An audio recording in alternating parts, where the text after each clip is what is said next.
Welcome back to जागो दुनिया। मैं हूं फारूक हसन, मेरे साथ मौजूद हैं सुंदस जमील और आप सेगमेंट देख रहे हैं मर्ज की नब्ज तक। जी हाँ, और इस वक्त हमारे साथ मौजूद हैं, आपको पता है कि डेली बेसिस पे हम हेल्थ के हवाले से, मुख्तलिफ इश्यूज के हवाले से बातचीत करते हैं, रोजाना किसी ना किसी नए स्पेशलिस्ट को बुलाते हैं। लेकिन आज आपकी खास फरमाइश पे इतनी ईमेल्स मेरे और फारूक के बारे में नहीं आई जितनी इनके बारे में आई हैं। जी, he is a consultant endocrinologist, doctor Abbas Raza is here. अस्सलाम वालेकुम, क्या हाल चाल है? अच्छा जी, आज नाज़रीन हम बात करेंगे थायराइड ग्लैंड के हवाले से कि व्हाट इज इट, इसके अगर डिफेक्ट इसके अंदर हो जाए तो क्या प्रॉब्लम्स हो सकती हैं। जी डॉक्टर साहब। और अक्सर सुंदर एक चीज और मैं बताता चलूं, अक्सर लोगों में गांव में स्पेशली, और पिछले दिनों एक रिपोर्ट भी चली है, गांव में स्पेशल ये बीमारी फैली हुई कि यहाँ पे बहुत स्वेलिंग हो जाती है और वो बड़ा जब आप देखते हैं तो आपका दिल बहुत अजीब सा होता है। उस हवाले से भी डॉक्टर साहब थोड़ा सा। जी बिल्कुल। आई थिंक जो अपना जब वापस ट्रेनिंग के बाद मैं इधर पाकिस्तान वापस आया था, I think one of the most under diagnose, जो वाकई सबसे कम चीज मालूम होती है, वो थायराइड की प्रॉब्लम है। और उसकी वजह ये है कि आपकी थायराइड उन बीमारियों में से जिसके सिम्टम्स और जो उसकी जो अलामात हैं, they are very very very. उसमें प्रॉब्लम ये पड़ती है कि अगर आपको थकन, बाल गिरना, तबीयत का हशाश बशाश ना होना, ये सारे थायराइड के सिम्टम्स हैं। लेकिन ये होते इतने कॉमन है, मतलब अगर आप हर 10 में से पूछें तो 9 लोगों को ये प्रॉब्लम होगी, तो पीपल गेट इग्नोर्ड। तो उसमें पता नहीं चलता कि आपका नॉर्मल रूटीन में लेते हैं। लोकेटेड कहाँ होता है? आम लोगों को नहीं पता होगा कि थायराइड ग्लैंड बॉडी में कहाँ पे होता है। अच्छा, thyroid is one of the major glands, मतलब इसमें उन ग्लैंड में से जिनमें से आपकी पूरे जिस्म की निजाम को कंट्रोल करता है। और इसकी लोकेशन है ख्याल में शाहरख के करीब तरीन बीच में, बिटवीन दोनों, बिल्कुल सेंटर में होती है। ये डॉक्टर साहब एज ग्रुप क्या है जिसमें ये बीमारी आमतौर पे इंसान डेवलप कर सकता है? Surprisingly not specific for any as. मतलब 60 साल की उम्र में भी हो सकता है, 2 साल की उम्र में भी हो सकता है, पैदा होते ही हो सकता है। अच्छा। और ये 90 साल की उम्र में भी हो सकता है। तो इसकी जो स्पेक्ट्रम है एज का, वो बहुत बड़ा है इसमें। सही। अच्छा डॉक्टर साहब, अक्सर खवातीन के अंदर, कॉलेज के अंदर भी बड़ी मेरी फ्रेंड्स होती थी, उनकी आवाज बड़ी बैठी बैठी रहती थी हमेशा, और लगता था जिस तरह गला खराब है, उससे लगता था फटा हुआ ढोल है जो बोल रहा है। मतलब ज्यादा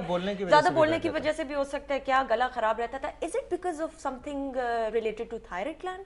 देखें, अगेन ये वो चीजें हैं जिसको मैंने शुरू में थोड़ा सा डिस्क्राइब करने की कोशिश किया था कि ये बड़े कॉमन से सिम्टम्स है। आवाज का बैठना अब हर तीसरे बंदे को होता है, और इसीलिए ये चीज बड़ी जल्दी इग्नोर हो जाती है। आवाज बैठते बोलते ज्यादा बात खत्म हो जाती है। लेकिन अगेन इसका अगर आप सिंपल हल ढूंढें तो ये भी हो सकता है कि आप अगर थायराइड का टेस्ट, क्योंकि थायराइड का ताल्लुक ऑब्वियसली आवाज बैठने के साथ भी है। सिर्फ थायराइड वो हार्मोन नहीं है जिसका बैठने के साथ है, there are other male hormones जिसमें औरतों में भी ज्यादा हो जाते हैं, तो उसकी वजह से हो जाता है। तो दूसरी वजह ये है। एक कुछ पेट की प्रॉब्लम्स होती हैं जिसकी वजह से आवाज पे असर पड़ सकता है, अगेन बोलने की वजह से भी। So when you are dealing with someone who has a hoarse voice, you would want to say कि जी आपका थायराइड नॉर्मल होना। ये वो चेक, अगेन हमारे जो पढ़ाया जाता है वो होता है कि आपको अपनी जब चेक लिस्ट तैयार कर रहे होते हैं ना, कि एक बंदे को ये प्रॉब्लम है तो ये तो नहीं है, ये तो नहीं है, ये तो नहीं। तो अगेन थायराइड उन चीजों में से आता है जो कि बड़ा सिंपल सा ब्लड टेस्ट है।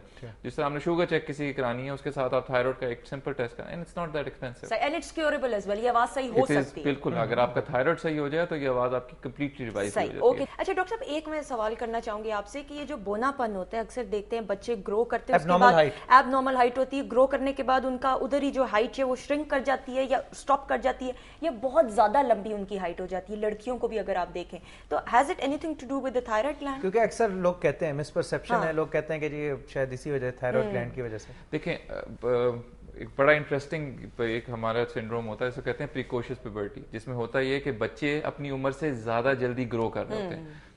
4-5 साल का, 6 साल का लड़का लग रहा है, कोई 10-11 साल की लड़की या लड़का लगता है, दे लुक एटलीस्ट 3-4। देखने में तो बड़ा लगता है कि जल्दी मैच्योर कर रहे हैं, but that could be related to thyroid. अच्छा, और उसमें होता ये है कि वैसे बच्चे ग्रो जल्दी करते हैं, but at certain height they stop. तो अल्टीमेट इन लोगों की जो हाइट होती है वो अपने ही कॉलीग से छोटी होती है। तो अगर कोई बच्चा आपका ज्यादा मैच्योर लग रहा है अपनी एज से, that's a problem, then you need to seek. लंबी हाइट थायराइड से रिलेटेड नहीं है, तो वो उसके लिए हार्मोन्स फर्क होते हैं। सही। ओके जी, we have a caller with us as well, उनको शामिल करते हैं। अस्सलाम वालेकुम। अस्सलाम जी। वालेकुम अस्सलाम। कौन बात कर रही हैं? जी मैं इफ़त बात कर रही हूँ पिंडी से। जी सुबह बखैर, क्या कहना चाहेंगी? जी मैं डॉक्टर साहब से पूछना चाहती हूँ कि मुझे भी थायराइड था लेफ्ट साइड पे, तो मैंने इसको काफी अर्से 10-12 साल के बाद मैंने रिमूव करवा दिए। तो फिर मुझे थायरॉक्सिन शुरू की थी, तो मैं एक टेबलेट खाती थी रोजाना। तो फिर मैंने कुछ अर्से बाद टेस्ट करवाया तो मेरे उसमें ब्लड में ना थायरॉक्सिन की तादाद ज्यादा थी। صحیح. ٹھیک ہے. تو اب پھر میں نے ڈاکٹر نے مجھے کہا کہ چھوڑ دیں, تو اب میں اس کو دوبارہ سے مطلب ٹیسٹ کروں یا کیا کروں؟ بڑے کلینکل ہم لوگوں کے جو یہ پرابلم سے دیکھ, نمبر 1 کہ آپ نے تھائرائڈ نکلوایا کیوں, آئی ایم ناٹ شیور کہ کس وجہ سے نکلا, کہ ہر بڑا تھائرائڈ جس کا تھائرائڈ بڑا اسے نکالنے کی ضرورت نہیں ہوتی. ٹھیک ہے. And I am very clear about it. ہمارا یہ کانسیپٹ ہے ذرا سی گلٹی نکلتی سے فوراً نکال دیتے ہیں. ہاں یہ نہیں سنبھال کے رکھنے کی بھی ضرورت نہیں ہے, لیکن کچھ گلٹیاں نکلنی چاہیے, کچھ چیزیں نہیں نکلنی چاہیے, یا پھر ان کو چھوڑ دینا چاہیے. نمبر 1. نمبر 2, تھائروکسن جب شروع میں جب آپ سٹارٹ کرتے ہو, جب آپ کسی کو بھی تھائروکسن سٹارٹ کرتے ہو, تو آپ میک شیور کرتے ہو کہ آپ کو تھائروکسن کی ضرورت ہے.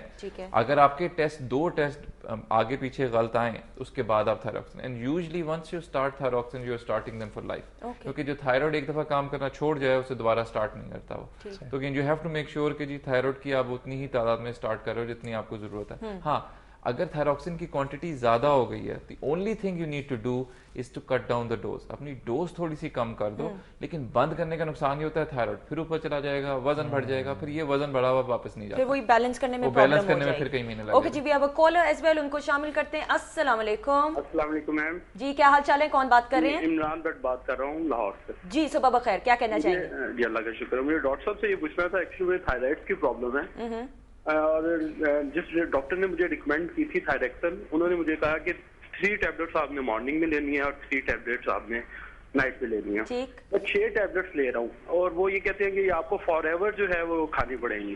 تو اس کے بارے میں ڈاکٹر صاحب سے پوچھنا چاہتا ہوں کہ یہ آیا کہ یہ ٹھیک ہے, یہ ڈوز میں کچھ زیادہ تو نہیں لے رہا؟ ٹھیک ہے جی, تھینک یو. اور فار ایور بھی کھانی فار ایور کہاں؟ دیکھیں فار ایور کا تو آئی ٹوٹلی اگری, کیونکہ اگر تھائرائڈ آپ کا انڈر ایکٹیو ہے تو اس میں آپ کو تھائرائڈ تقریباً ساری زندگی کھانی کرتی ہے. اب مسئلہ رہ گیا 3 گولیاں صبح 3 گولیاں شام کا. Not necessarily I agree with it. میرے خیال میں آپ جتنی بھی ڈوز دیتے ہو وہ آپ ایک ساتھ دے سکتے ہو, اس میں آپ کو ڈیوائڈ کرنا ہے, کمپلائنس فرق ہو جاتا ہے. اگر آپ نے 3 گولیاں صبح کھانی ہے 3 گولیاں شام کو کھانی ہے, اس سے بہتر ہے آپ صبح 6 گولیاں کھا لو. نمبر 1. نمبر 2, 6 گولیاں از اے ہیفٹی ڈوز. مطلب یوزلی آپ کی ریکوائرمنٹ ہوتی ہے 1.6 مائکرو گرام پر کلو گرام. تو اگر یہ 100 کلو کے بھی ہوں تو 160 سے لے کے 200 مائکرو گرام ہونی چاہیے. تو 6 گولیوں کا مطلب ہے یہ 300 مائکرو گرام لے رہے ہیں. تو میں یہ نہیں کہہ رہا زیادہ ہے, اس کا تو سمپل ٹیسٹ ہوتا ہے. میں کوئی کہنے والا نہیں ہوں, ان کے ڈاکٹر کہنے والے نہیں کہ کتنی ڈوز کھانی ہے. وہ تو بلڈ ٹیسٹ میں TSH کروا لیں, دیٹ ول ٹیل یو کہ اگر وہ نیچے کی طرف گیا ہوا ہے اس کا مطلب ہے زیادہ ڈوز لے رہے ہیں, اگر اوپر کی طرف گیا ہوا ہے تو 6 کی بجائے 7 گولیاں بھی کھا سکتے ہیں. ڈاکٹر صاحب یہ جو ہو جاتا ہے گوئٹر کا پرابلم ہوتا ہے, اس کی ٹریٹمنٹ جو ہے یہ کیا ایکسپینسو ہے؟ کیونکہ میں نے اکثر دیکھا ہے جن لوگوں کو ہو جاتا ہے وہ ٹریٹ نہیں کراتے, اور وہ بڑا اب نارمل بھی لگتا ہے دیکھنے میں. تو کیا یہ بہت مہنگی ٹریٹمنٹ ہوتی ہے, اس وجہ سے نہیں کرا سکتے, یا they want to live with it, what's the issue? دیکھیں اس میں سب سے بڑا اسٹگماٹا یہ ہے کہ جب بھی کوئی کچھ نکلتی ہے نا, اگر ہم لوگوں کے کوئی گلٹی نکل جائے اور آپ کو کہہ جی اس کا حل صرف سرجری ہے, تو یو یوزلی شائے اوے. آپ ہی کہتے ہو چلو یار پڑی رہنے دو, سرجری تو کرانی نہیں ہے. گوئٹر کا بھی یہ مسئلہ ہے, جب آپ کو گوئٹر ہوتا ہے تو آپ کو پہلا خیال یہ آتا ہے کہ سرجری کر کے نکالنا, وہ کہتے ہیں جی چلو جی پھر سے رہنے نہیں دیتے ہیں, سرجری تو کروانی ہے. اس وجہ سے دے کنٹینیو ود اٹ, ورنہ اتنا کوئی ایکسپینسو نہیں ہے. اچھا, we have a caller as well, ان کو بھی شامل کرتے ہیں. السلام علیکم. وعلیکم السلام. کون بات کر رہے ہیں جی؟ شہزاد احمد بات کر رہا ہوں کراچی سے. جی صبح بخیر, کیا کہنا چاہیں گے؟